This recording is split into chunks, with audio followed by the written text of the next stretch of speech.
News 18 आपके साथ मैं हूं कंचन डोगरा नेगी और आइए सबसे पहले आपको बताते हैं जालौन की खबर, जहां पर खेत में अचानक से आग लगी है। खेत में लगी आग देखते ही देखते विकराल हो जाती है। आग की चपेट में यूकेलिप्टस के पेड़ भी आ गए हैं जहां पर आग लगी है, और वहां से कुछ ही दूरी पर पेट्रोल पंप भी था, इसलिए आसपास के इलाके के लोगों में हड़कंप भी मच गया। हादसा जालौन कोतवाली क्षेत्र के उरगांव रोड पर हुआ है। सूचना मिलने पर मौके पर दमकल की टीम रवाना हुई है। दमकल की 10 गाड़ियों की कड़ी मशक्कत के बाद आग बुझ पाई है।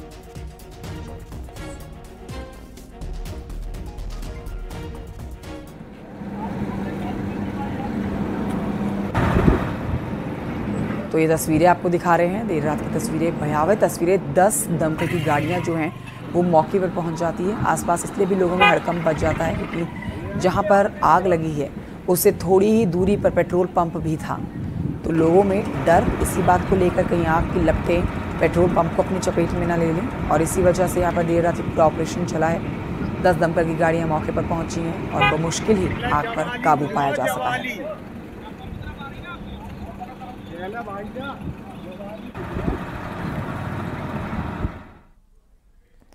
कन्नौज में दहेज के लिए पति ने अपनी पत्नी को गंजा कर दिया, फिर मारपीट की गई है और फिर घर से बाहर निकाल दिया। तस्वीरें भी आपको दिखा रहे हैं। मामला नसरापुर गांव का है। पीड़िता का कहना है कि उसके पति का उसकी भाभी के साथ अवैध संबंध है। दोनों की शादी 2018 में हुई थी, 2 बच्चे भी हैं। शादी की शुरुआत से ही पति कुछ ना कुछ डिमांड कर रहा था, जिसे पिता ने पूरा करते थे, और इसी बीच जब पीड़िता को जानकारी हुई तो पति के अवैध संबंध भाभी से हैं, तो उसने विरोध किया और विरोध करने पर पति ने गंजा कर पत्नी को घर से बाहर निकाल दिया। बाइक 2 लाख की मांग की गई है। पीड़िता ने थाने में तहरीर देकर न्याय की गुहार लगाई है।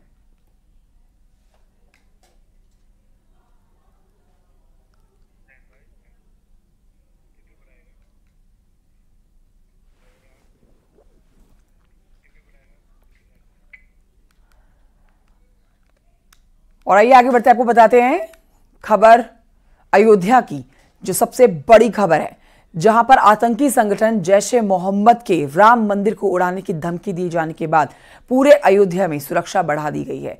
राम मंदिर समेत महत्वपूर्ण प्रतिष्ठानों की भी सुरक्षा बढ़ा दी गई है।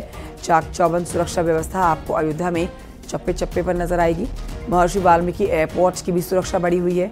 एसएसपी ने महर्षि वाल्मीकि एयरपोर्ट पहुंचकर सुरक्षा व्यवस्था का जायजा लिया है। सीसीटीवी कैमरे के जरिए लगातार मॉनिटरिंग की जा रही है, निगरानी रखी जा रही है।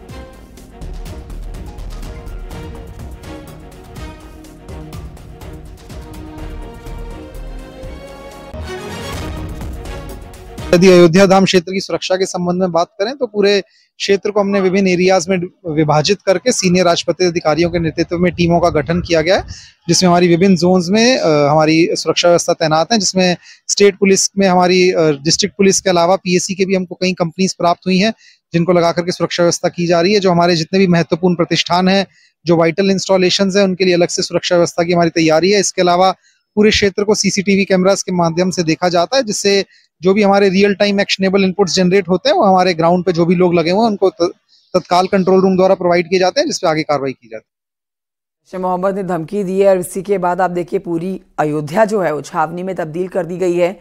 बहुत बड़ा मामला है ये, जिसके ऊपर निगरानी पैनी रखी जा रही है।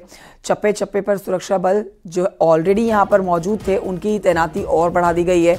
एयरपोर्ट से लेकर और जितने भी महत्वपूर्ण प्रतिष्ठान हैं अयोध्या के, हर जगह पर आप सुरक्षा बल की तैनाती देखेंगे।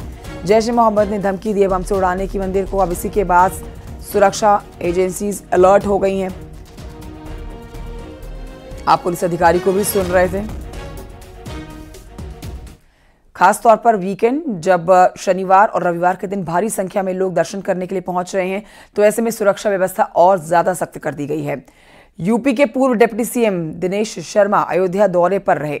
राम मंदिर ट्रस्ट के अध्यक्ष महंत नृत्य गोपाल दास ने जन्मोत्सव के कार्यक्रम में शामिल हुए थे, और आतंकी संगठन ने राम मंदिर को उड़ाने की जो धमकी दी है, इसे लेकर पूर्व डिप्टी सीएम दिनेश शर्मा ने कहा है कि बीजेपी के राज में सब कुछ बदल चुका है।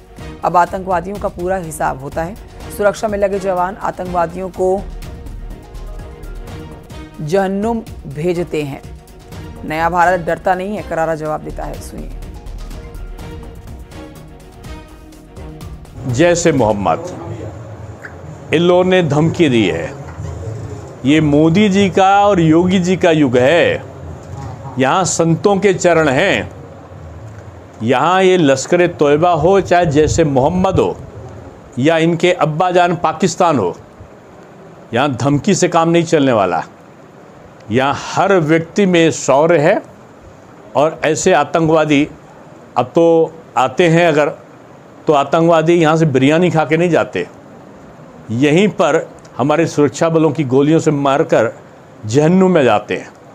तो जिसने भी ये धमकी दी होगी वो जहन्नुम में जाने के लिए तैयार रहे। स्वयं सेवक संघ भारत की आत्मा है और आत्मा राष्ट्र का निर्माण चाहती है, राष्ट्र का विध्वंस नहीं चाहती। विध्वंस ओवैसी ऐसे लोग की भावना हो सकती है, राष्ट्रीय स्वयंसेवक संघ की भावना नहीं हो सकती। यहाँ सभी जीवों तक के, प्राणी तक के, पशु पक्षी तक की रक्षा की भावना का व्रत लेता है राष्ट्रीय स्वयंसेवक संघ। तो आप पूर्व उप मुख्यमंत्री दिनेश शर्मा को सुन रहे थे। हमारे साथ निमीश गोस्वामी हमारे सहयोगी और जानकारी हमें देने वाले हैं, इस समय हमारे साथ मौजूद हैं फोन लाइन पर। निमीश, देखिए तस्वीरें हम दिखा रहे हैं, पूर्व उप मुख्यमंत्री को हम सुना रहे थे, और अयोध्या कहिए या पूरा उत्तर प्रदेश कहिए, हर किसी की जुबान पर यही बात है कि ये देश अब डरने वाला नहीं बल्कि डराने वाले को मुंह तोड़ जवाब देने वाला है। आपसे अपडेट्स लेना चाहेंगे अयोध्या में किस तरह से चाक चौबंद सुरक्षा व्यवस्था की तैनाती की गई है, क्योंकि पूरी अयोध्या छावनी में तब्दील हो चुकी है। ना सिर्फ राम मंदिर बल्कि तमाम और भी जो छोटे बड़े वहां पर प्रतिष्ठान है, उन सबकी सुरक्षा व्यवस्था जो है वो चाक चौबंद कर रखी है। अपडेट्स दीजिए। देखिए, अयोध्या पिछले कई वर्षों से या यूं कहा जाए कि अयोध्या की संवेदनशीलता को देखते हुए अयोध्या हमेशा से कई चरण में सुरक्षा बलों की तैनाती की जाती है। अयोध्या के प्रवेश द्वार से निकास द्वार तक जगह जगह पर बाकायदा बैरिकेड बनाए गए हैं, वहां पर सुरक्षा बलों की तैनाती है। इसके अलावा लगभग 3300 से ज्यादा सीसीटीवी कैमरे लगे हैं, जिस पर कंट्रोल रूम में बैठा हुआ सुरक्षाकर्मी पल पल चप्पे चप्पे पर नजर रखता है। इसके अलावा अत्याधुनिक मशीनों का प्रयोग करके रामलला, हनुमानगढ़ी, कनक भवन समेत जो प्रमुख स्थल है उनकी भी सुरक्षा की जा रही है। रामलला की सुरक्षा के साथ साथ अयोध्या में बड़ी संख्या में 24 घंटे सीआरपीएफ, पीएसी, यूपी पुलिस के साथ साथ एसएसएफ के जवानों की तैनाती है। तो अयोध्या में प्रवेश और अयोध्या से निकास, इस हर एक व्यक्ति पर हर एक क्षण सुरक्षा बलों की निगाह रहती है। तो अयोध्या की संवेदनशीलता को देखते हुए अयोध्या की सुरक्षा सख्त है। हालांकि इन दोनों सुरक्षा और सख्त कर दी गई है। जो श्रद्धालु आ रहे हैं उनको मॉनिटर किया जा रहा है, जानने के प्रयास किया जा रहा है। इसके अलावा एआईवी तकनीकी का प्रयोग करके इससे ये भी जानने का प्रयास किया जा रहा है कि क्या जो लोग आ रहे हैं उनकी आइडेंटिफिकेशन कैसी है, वो कहाँ के लोग हैं। इन तमाम बिंदुओं पर जांच के साथ साथ इस बात का भी ध्यान रखा जा रहा है कि राम भक्तों को असुविधा ना हो, उनको पुलिसिंग का आभास ना हो। इसलिए राम जन्मभूमि परिसर में सादे वर्दी में सुरक्षा बलों की तैनाती की गई है, जिसमें महिला और पुरुष दोनों शामिल हैं। इसके अलावा अयोध्या के प्रवेश द्वार से ही बाकायदा सीसीटीवी और तकनीकी का इस्तेमाल करते हुए सुरक्षा को सख्त किया गया है, क्योंकि जिस तरीके का माहौल है उसको देखते हुए राम नगरी राममय है और इस समय छुट्टियों का दिन चल रहा है। लगातार श्रद्धालुओं की संख्या बढ़ती जा रही है, तो ऐसे में श्रद्धालुओं को सुविधा कम से कम हो, उनकी सुरक्षा पुख्ता रहे, इसको लेकर जिला प्रशासन मुस्तैद है और हमेशा अयोध्या की सुरक्षा को लेकर अयोध्या प्रशासन अलर्ट रहता है। ठीक है, नजर बनाए रखिए निमीश साहब। फिलहाल की जानकारी के लिए आपका बहुत शुक्रिया। और आगे बढ़ते आपको बताते हैं, एसबीएसपी के अध्यक्ष ओम प्रकाश राजभर ने मऊ में समीक्षा बैठक की है। समीक्षा बैठक के दौरान ओम प्रकाश राजभर ने अपनी पार्टी का सिंबल बदलने का फैसला लिया है। ओम प्रकाश राजभर ने कहा है कि आने वाले समय में छड़ी एसबीएसपी के चुनाव चिन्ह के तौर पर अब नहीं देखी जाएगी।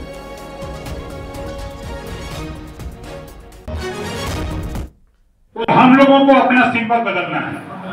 बोलो कितने लोग तैयार हो, जरा हाथ उठाओ। आज से हम लोगों को अब छड़ी अपने दिमाग से निकालना है, ठीक ना? अब हम लोगों को उसका नाम नहीं लेना। अब आगे आने वाले दिनों में हम लोग चुनाव आयोग का जो फ्री सिंबल घोषित होता है उसमें से हम लोग बैठ करके चिंतन करके उस सिंबल लेके आ रहे हैं जल्दी, 1 महीने के अंदर। तो फिर उसका हम लोग प्रचार करेंगे, क्योंकि हम लोग कई चुनाव में इसको झेले हैं। और आइए आगे बढ़ते बताते हैं, लापरवाह ऑफिसर्स पर सीएम योगी सख्त हैं। लापरवाह अफसरों की रिपोर्ट तलब, खराब प्रदर्शन हो सकती है कार्रवाई, और जल्द ही अधिकारी सौंपेंगे इस पर रिपोर्ट मुख्यमंत्री को। जिलाधिकारी से लेकर तहसील स्तर के अधिकारियों पर हो सकती है कार्रवाई। राजस्व वादों के निस्तारण में महोबा, चित्रकूट, मुजफ्फरनगर, शामली, बागपत विजिट दी। तो जो रिपोर्ट अब पहुंचेगी मुख्यमंत्री तक, उसी के आधार पर आप देखिए कई बड़े फैसले लिए जाएंगे, कई बड़े बदलाव होते हुए आप देखेंगे। खराब रिपोर्ट आने पर कार्रवाई होगी और सख्त एक्शन लिया जाएगा।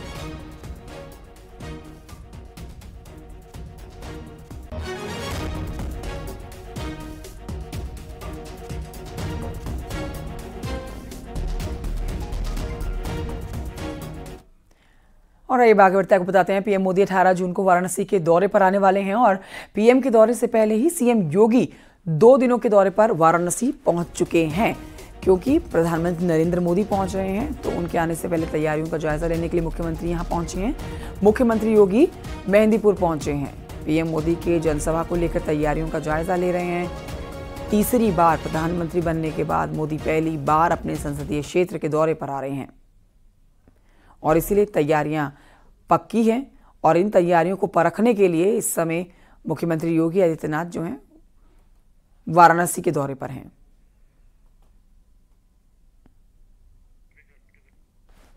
पीएम मोदी के दौरे की तैयारियों का जायजा लेने के बाद सीएम योगी सर्किट हाउस पहुंचे हैं। सीएम योगी ने यहां पर अधिकारियों के साथ बैठक की है।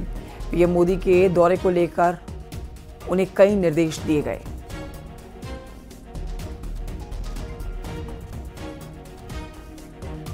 तो सीएम योगी ने काशी विश्वनाथ मंदिर में पूजा अर्चना भी की और सीएम ने यहां पर काल भैरव मंदिर में आकर भी पूजा अर्चना की है। आज सुबह आपको बता रहे हैं, सीएम योगी कुछ प्रबुद्ध जनों के साथ मुलाकात करते हुए भी नजर आए हैं। ये आपको आज का अपडेट दे रहे हैं हम। 18 जून को प्रधानमंत्री नरेंद्र मोदी, जो इस समय इटली में मौजूद हैं, वाराणसी के दौरे पर आ रहे हैं। वाराणसी वासियों का, उत्तर प्रदेश वासियों का शुक्रिया अदा करने के लिए, तीसरी बार वाराणसी से जिताने के लिए, आभार व्यक्त करने के लिए पहुंच रहे हैं। तीसरी बार प्रधानमंत्री बनने के बाद ये पहला दौरा पीएम का वाराणसी का, और इसी की तैयारियां जो की गई हैं उनको देखने के लिए इस समय मुख्यमंत्री वाराणसी के दौरे पर हैं। सुबह की तस्वीरें, काशी विश्वनाथ और काल भैरव मंदिर में पूजा अर्चना की, साथ ही कुछ प्रबुद्ध जनों के साथ मुलाकात की है, बैठक की है। सीएम योगी ने रोपवे परियोजना का स्थलीय निरीक्षण भी किया है। रोपवे स्टेशन का निरीक्षण करके अधिकारियों को निर्देश दिए गए हैं।